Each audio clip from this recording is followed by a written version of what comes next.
First of all একটা কথা বলে দিই, আমায় কমেন্টে কেউ জিজ্ঞাসা করো না ট্রেলার কখন আসবে, কারণ আমি নিজেও জানি না। আমিও তোমাদের মতো সকাল থেকে ওয়েট করে বসে আছি, এখনও বসে আছি এবং বসেই থাকবো, কারণ এটা খাদানের ট্রেলার বলে কথা এবং আমি নিজেও এটা নিয়ে প্রচণ্ড এক্সাইটেড এবং এতটাই বোরিং লাগছে এইভাবে একভাবে বসে বসে সাহেবভাই বুঝতে পারছো।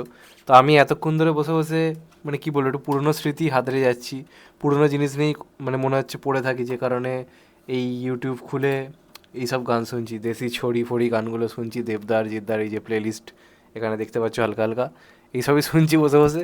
তার কারণ আমারও এত বোরিং লাগছে, সত্যি কথা বলতে গেলে আজকে প্রথম কথা রোববার, কোথাও সেরকমভাবে যাওয়া টাওয়ারও কিছু প্ল্যান নেই, আর অন্য কিছু নিয়ে কথা বলতে ভালো লাগছে, কারণ মাথার মধ্যে না খাদান খাদান খাদান খাদান খাদান খাদান ঘুরছে।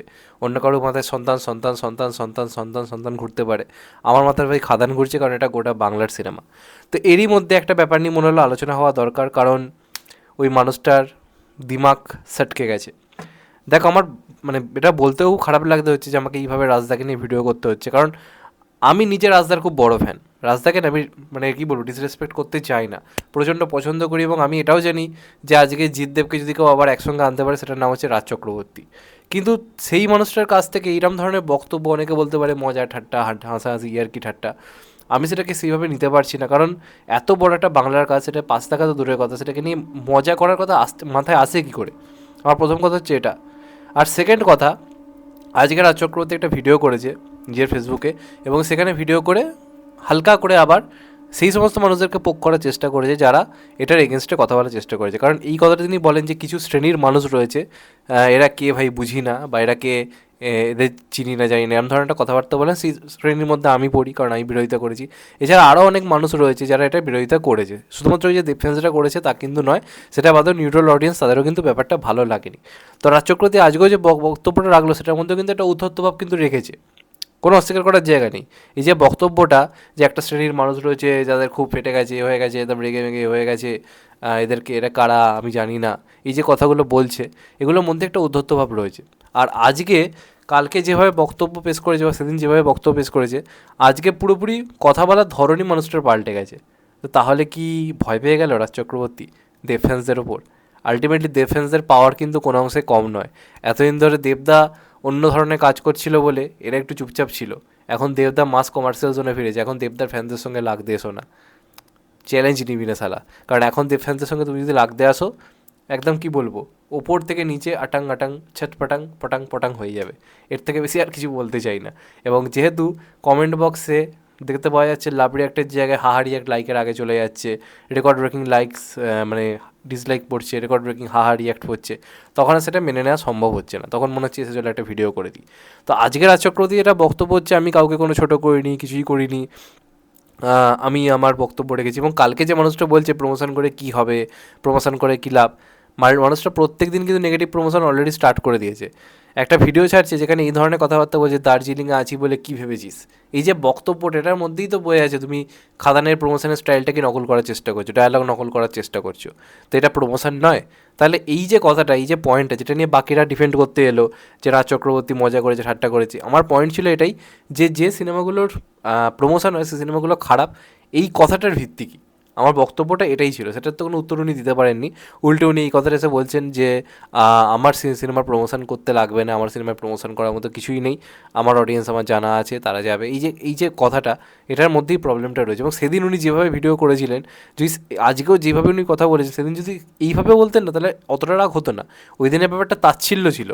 আর আজকেরটার মধ্যে নিজের মানে ভুলটা বুঝতে পেরে একটা মানে বক্তব্য পেশ করে দেয় যে না আমার, সে হয়তো বুঝেছে যে কমেন্ট বক্সে আমাকে নিয়ে যা হচ্ছে, আমাকে একটু নিজের ইমেজটাকে ঠিক করতে হবে, আবার দেব ফ্যান্সদেরকে খুশ করতে হবে, এই জন্য জিনিসটা করা। কারণ ইন ফিউচার যদি দেব রাজ চক্রবর্তী একসঙ্গে আবার কাজ করার সুযোগ পায়, দেব ফ্যান্সরা তো খুবই ফেটে উঠবে যে এই লোকটার সঙ্গে আর যেও কাজ করে না, সেটা রাজ চক্রবর্তীও ফিল করতে পারছে।